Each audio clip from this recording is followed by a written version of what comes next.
होके कोले के पतनमा पतो उतरी। होके कोले के पतनमा पतो उतरी।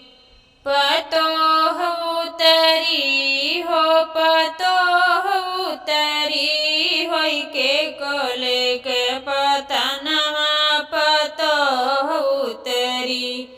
होई के कोले के पतनमा पतो उतरी। ससुरे में जब गवने आई आधा बदन उघारी। आधा बदन उघारी भैया आधा बदन उघारी। जैसे चलय खड़ा कूद दन का धरती सारी। आँखिया नींद से ढकी हो पतो उतरी। आँखिया नींद से ढकी हो पतो उतरी। होई के कोले के पतनमा पतो उतरी। होई के कोले के पतनमा पतो उतरी। सासु गई उतारन उनके दिल में खुशी मनाई। दिल में खुशी मनाई भैया दिल में खुशी मनाई। देखत रही गई भौचक्की होई के मोहली फुलाई। हो अगुआ मिल गए मुड़ी काटमना पतो उतरी। अगुआ मिल गए मुड़ी काटमना पतो उतरी। पतो उतरी हो पतो उतरी। होई के कोले के पतनमा पतो उतरी। होई के कोले के पतनमा पतो उतरी। गई पहिल दिन रात बिताई अंगिया ननद मनाई। अंगिया ननद मनाई भैया अंगिया ननद मनाई। दूसरे दिन से काली देखी कि भूतनिया से कुलाई। डर के भागे हैं सजनवा पतो उतरी। डर के भागे हैं सजनवा पतो उतरी।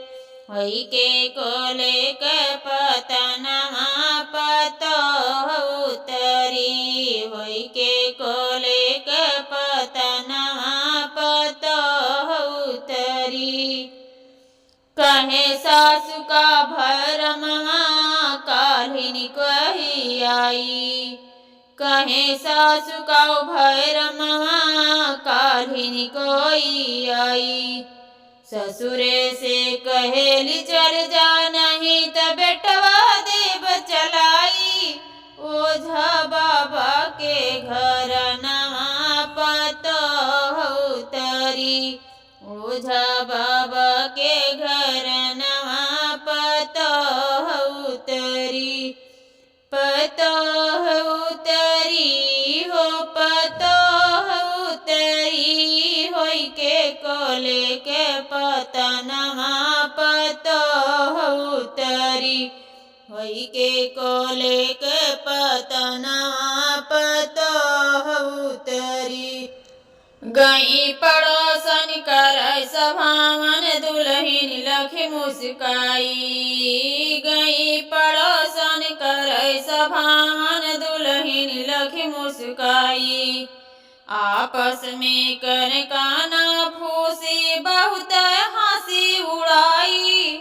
लइके नैहर से ललनमा पतो उतरी।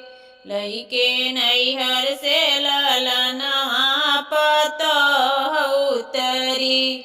होई के कोले के पतनमा पतो उतरी। होई के कोले के पतनमा पतो उतरी। काम काम में ध्यान लगाई फिल्मी कथा पढ़ाई।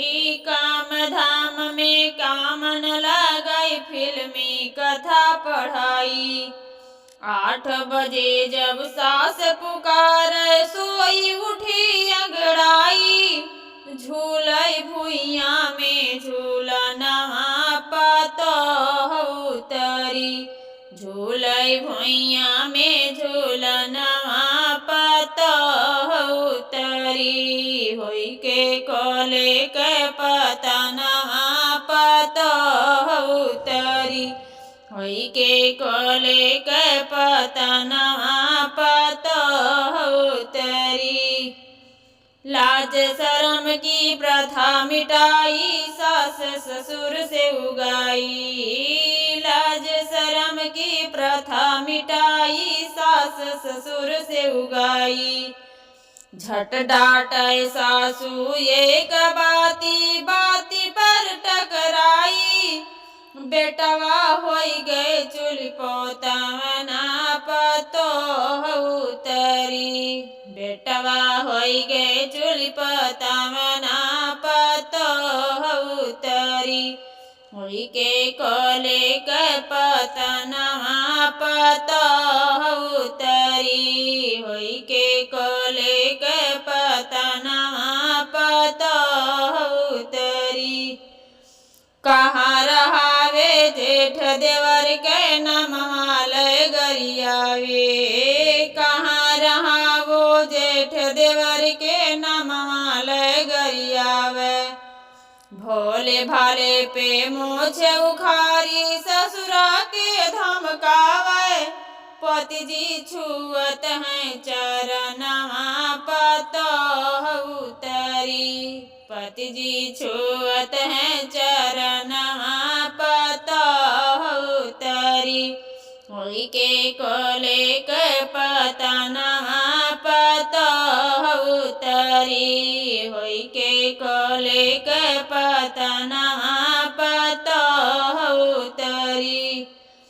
इनकर चुगली उनसे करई सारा दिन छुछुआई। इनकर चुगली उनसे करई सारा दिन छुछुआई। जैसे अरुझे झाखर में बिल्ली वैसे चीखे बरनवा छाई पतोह उतरी। होई के कोले के पतनवा पतोह उतरी। होई के कोले के पतनवा पतोह